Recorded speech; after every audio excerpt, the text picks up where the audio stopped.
उपस्थित है कुर्ला विधानसभा वार्ड क्रमांक 170 के नगर सेवक अब्दुल राशिद मलिक उर्फ कप्तान मलिक के साथ। नमस्कार कप्तान जी, आपका प्राइम टाइम नेटवर्क पे स्वागत है। तो मेरा आपसे पहला ये पूछना चाहूंगा कि आपके पॉलिटिकल करियर की शुरुआत कैसे हुई? 1996 में जब भी नवाब मलिक साहब पहली मरतबा नेहरू नगर विधानसभा से चुन के आए, उसके बाद में सारा काम नवाब मलिक साहब करते थे। जब 1999 में सेकेंड टाइम नवाब मलिक साहब चुन के आए, तो उसके बाद में उनका जो एरिया का काम था, एज ए मिनिस्टर बनने के बाद में एरिया के अंदर जो जनता का काम था, कहीं ना कहीं वो डिस्टर्ब हो रहा था। तो नवाब मलिक साहब को बोलना ऐसा था कि मैं एज ए मिनिस्टर इतना टाइम नहीं दे पा रहा हूँ कि जो लोकल काम है एरिया के वो हो पाए, तो आप मेरी मदद करोगे क्या? तो मैं बोला, आप बड़े भाई हो, पिता समान हो, आप जो बोलोगे वो मैं करूँगा। तो उसके बाद में उन्होंने मुझको अपने नेहरू नगर का जो जितना भी एरिया का काम था, लोगों के छोटे मोटे दुख सुख के जो भी काम थे, वो जिम्मेदारी मुझ पर सौंपने का काम किए। इस तरीके से मेरी राजनीति में शुरुआत हुई। ओके। आने वाले बीएमसी इलेक्शन में आप किन मुद्दाओं को लेकर आगे बढ़ेंगे? असल में बीएमसी इलेक्शन जो होता है उसका तीन सूत्री प्रोग्राम होता है। वाटर, मीटर, गटर, रोड, ये सारे समस्या है। और अगर इन 3-4 चीज़ों के ऊपर जिस भी नगर सेवक का या कैंडिडेट का या पॉलिटिशियन का कमांड आ गया, तो जनता उससे कभी मायूस नहीं हो सकती है। इस किस्म का मेरा ख्याल है। और मेरा यही सारे जो पॉइंट्स है, क्योंकि एक तजुर्बा भी था नवाब मलिक साहब का काम करते करते कि किस तरीके से छोटे छोटे इश्यू है जिसकी वजह से जनता तरस रहती है। जैसे पानी का मसला हो गया, उसके बाद में अपना सीवरेज का मसला हो गया, या बारिश के ज़माने में वाटर लॉगिंग का मसला हो गया। ये जो समस्या है, इसके ऊपर अगर आप अच्छी तरीके से ध्यान दिए। और सबसे बड़ा अभी एक इश्यू आता है कि अभी महानगर पालिका के पास इतने कर्मचारी है नहीं, लेबर है नहीं कि वो तो गली गली घूम के जो छोटे छोटे कचरे वगैरह उठाने का काम है वो करे, तो वो संस्था के थ्रू माध्यम से वो काम कराने का लेते हैं। लेकिन कुछ नगर सेवकों को ऐसा है कि वो चाहते हैं कि उन्हीं को मिल जाए वो संस्था, और उस संस्था के अंदर वो नगर सेवक जो है कहीं ना कहीं वो जनता के जो भी अपेक्षा है उस पर पूरा नहीं उतर पाता है। उसकी वजह से लोगों में एक आक्रोश रहता है।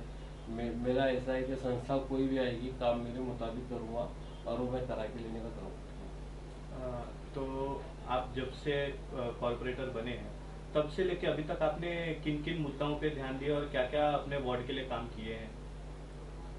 अब 2017 में जब मैं चुनकर आया, तो मुझको ये लगता ही नहीं था कि मैं मुंबई महानगर पालिका का नगर सेवक हूँ।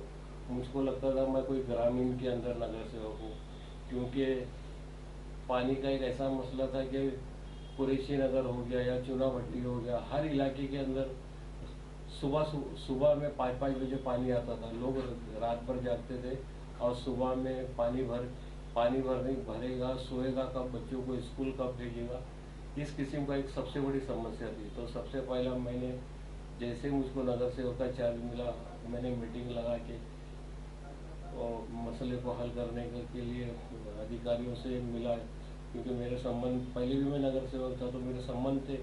मैं लोगों से अधिकारियों से मिल के किस तरीके से इस मसले का हल निकलेगा। उसके बाद में बूस्टर पंप लगा के जहाँ पे सुबह में 5 बजे पानी भरते थे, आज मालिक के करम से शाम को 5 बजे पानी भर के लोग 9 बजे सोने का काम करते। इस तरीके से मैंने काम करके दिया लोगों को। उसके बाद दूसरा मसला ऐसा था कि पानी की जो पाइप्स थे 500-500, 1000-1000 एक गली के अंदर से गए हुए थे। तो बंच ऑफ कनेक्शन की लाइन डाल के सारी लाइन जो थी उसको बंच ऑफ कनेक्शन से उसको अंडरग्राउंड करके हर दरवाजे के पास से पाइप की लाइन निकालना, कि मतलब किसी को रोड पर नहीं आने पड़े, हर जो भी बंदा है उसको अपने दरवाजे से ही पानी का कनेक्शन मिल जाए, इस किस्म का मैंने एक नेटवर्क बिछाया और उसको महानगर पालिका से पास करवा के जनता को सहूलत देने का काम किया। उसके बाद में जैसे चाहे कुरैशी नगर हो, चाहे अपने चूना भट्टी हो, रोड के ऊपर सब पानी के बड़े बड़े पाइप थे, जनता चल नहीं पाती थी। मैंने वो सारे पाइप्स को जमीन के अंदर बिछा के एकदम सीमेंट कंक्रीट का एक अच्छा रोड, आज आज मैं भी जब वहाँ से गुजरता हूँ, अभी आधा रोड बन गया, बाकी रोड का काम चल रहा है।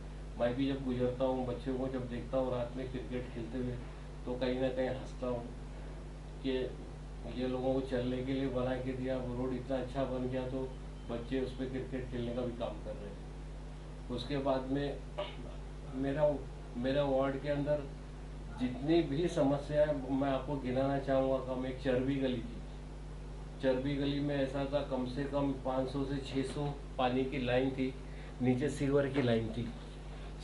और हमारे जो बच्चे थे वो उस सीवर की लाइन के अंदर से कम से कम 3 मीटर 4 मीटर मतलब सीवर की लाइन थी, ओपन थी, और हम महिला हमेशा बहते रहता था। जब मैंने उसका टेंडर पास करवाया, काम हाथ में लिया, तो जो मेरे विरोधी लोग थे बहुत खुश होने का काम किया कि आप तो बोले फंसा किस तरीके, क्योंकि कोई सोच ही नहीं सकता था कि चरबी गली भी कभी बनेगी। तो उस गली को मैंने इस तरीके से बना के दिया, आज वहाँ पे मोटरसाइकिल लेके बच्चे भागने का काम कर रहे हैं। तो वहाँ पे मैंने अपना स्टील के पाइप लगा के दोनों तरफ से ब्लॉक कर दिया, कम से कम हमारे बच्चे माँ बहनें वहाँ से गुजर सके। इस तरीके से ऐतिहासिक काम वो करके देने का।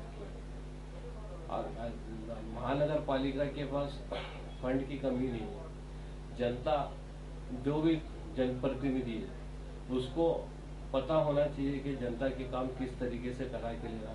कहीं ना कहीं नवाब मलिक साहब के साथ में मैं जुड़ा हुआ था और उनके काम करता था, तो मुझको पता था कि कौन सा काम, उसके पहले भी मैं नगर सेवक था वेस्ट में, तो मुझको पता था कि फंड कहाँ कैसे लाना, जनता का काम कैसे करके देना। इस तरीके से धीरे धीरे मैंने समस्याओं को दूर करने का काम किया। फिर चूना भट्टी के अंदर एक बहुत बड़ा स्पेस था जो खाली पड़ा हुआ था, बहुत सारे लोगों की नज़र थी कब्जा करके वहाँ पे दुकानें स्टॉल वगैरह डालने की, इस किस्म का। लेकिन मुझको पता था कि यहाँ पे एक अच्छा जॉगिंग ट्रैक बन सकता है, तो मैंने कोशिश करके महानगर पालिका से जॉगिंग ट्रैक पास करा के लिया और एक बहुत बड़ा लंबा पैच पूरा जॉगिंग ट्रैक का बना के देने का काम किया, जिससे वहाँ पे हमारी बहनें बच्चे या बूढ़े सुबह शाम वहाँ चलने का काम करते हैं। वो एक बहुत बड़ा इंक्रोचमेंट भी बच गया और आज वहाँ उसका फ़ायदा उठाने का काम किया। उसके बगल में अभी CFC सेंटर एक बना के दिया, कोरोना पीरियड चल रहा है, CFC सेंटर बन के तैयार है, स्टाफ नहीं करके रुका हुआ है। CFC सेंटर बन जाने से जो कुर्ला ईस्ट की जनता थी एल वार्ड में आके, उनको जितने भी बिल्स वगैरह भरने का था वो भरने का काम करती थी। जब CFC सेंटर कल वहाँ चालू हो जाएगा, स्टाफ मिल जाएगा, तो जो कुर्ला ईस्ट की जनता है उनका वो समय भी बचेगा, वहाँ पे वो लोग CFC सेंटर में पैसा भरने का काम कर सकते हैं। उसके बाद में क्योंकि फायर का इशू पूरे मुंबई में हर जगह रहता है, तो हमने एक मिनी फायर स्टेशन का प्रपोजल डाला हुआ है। मिनी फायर स्टेशन का प्रपोजल अभी पहले ऐसा है कि वार्ड लेवल पे हो जाता था, अभी ऐसा है कमिश्नर तक की उसके ऊपर हम लोगों को उसका परमिशन लेना पड़ता है। तो अभी कल ही की बात है, मैं जो पता किया हूँ एडिशनल कमिश्नर के पास से फाइल गई हुई है कमिश्नर के पास। अगर कमिश्नर का सेंक्शन मिल गया तो एक चूना भट्टी में भी जगह हम लोगों ने रिजर्व करके रखा हुआ है, मिनी फायर स्टेशन बनाने का काम करेंगे, जिससे 24/7 वो एक सिंगल फायर ब्रिगेड चूना भट्टी में खड़ा रहेगा। अगर नेहरू नगर, कुरेश नगर, चूना भट्टी उस सराउंडिंग में अगर कोई भी छोटी मोटी दुर्घटना होती है तो इमीडिएट फायर ब्रिगेड पहुंचे, इस किस्म की सुविधा का काम करने का किए।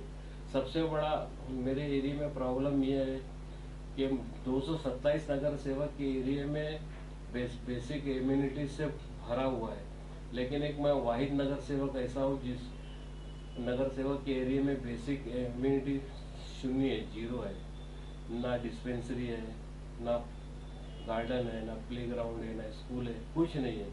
सिर्फ जंगल जंगल की तरह मेरा वार्ड है। मैं बताया जिस तरीके से शुरू में कि ग्रामीण एरिया है, में जिस तरीके से एरिया होता है उस तरीके से है।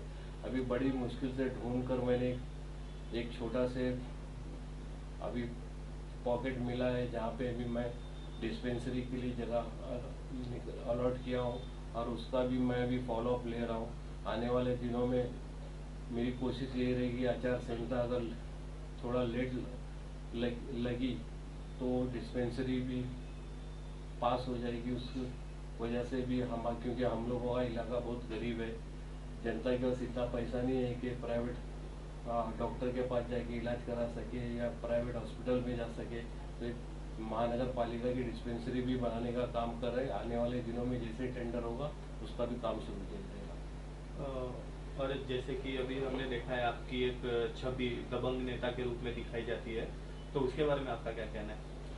दबंग से मुराद ऐसा है कि मेरे यहाँ पे अभी आप आए होंगे, मेरे से मिलने में भी आपको पहले तो मैं आपसे माफ़ी मांगना पड़ा, आपको आधा घंटा वेट करना पड़ा। मेरे यहाँ पे सिर्फ मेरे वार्ड के लोग नहीं आते, मेरे एरिया में हर विधानसभा या मुंबई हर जगह के लोग आते हैं मेरे से काम कराने के लिए।